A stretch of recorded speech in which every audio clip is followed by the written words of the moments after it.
Sen olmayanda evimiz mənə yad gəlir. Ürəyim dözümlüyəm deyirsə də özünü aldadır. Kanarın səsi kədərli və qəmli olur. Mənim üçün olan və olmayan hər şey məhv olur. Sen olmayanda varlığın gülsüz solğun olur. Bilə bilməzsən nə qədər darıxıram sənin üçün. Sen olmayanda bağçanın gülləri mənə baxır.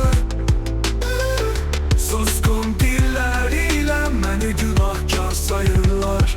Gülər deyir bir dünya xatirə ilə. Niyə dəli oldun da bıraktın getdin? Sen olmayanda varlığım gülsüz solğun olur.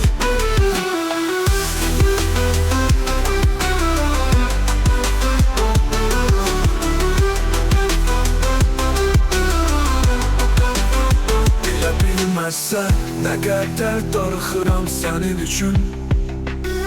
Bilə bilməzsən nə qədər darıxıram sənin üçün. Bilə bilməzsən kədərli və niyə dəli oldun da bıraktın getdi? Sen olmayanda varlığın gülsüz solğun olur. Bilə bilməzsən nə qədər darıxıram sənin üçün. Sen olmayanda bütün pəncərələr bağlanır.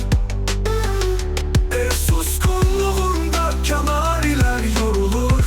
Gün mənim üçün həftəyə, həftə isə aya çevrilir. Nəfəsim səni xatırlayıb bir ah olur. Sen olmayanda varlığın gülsüz solğun olur. Bilə bilməzsən nə qədər darıxıram sənin üçün. Sen olmayanda bağçanın gülləri mənə baxır. Suskun dilləriyle məni günahkar sayırlar. Gülər deyir bir dünya xatirə ilə. Niyə dəli oldun da bıraktın getdin? Sen olmayanda varlığım gülsüz solğun olur. Bilə bilməzsən nə qədər darıxıram sənin üçün.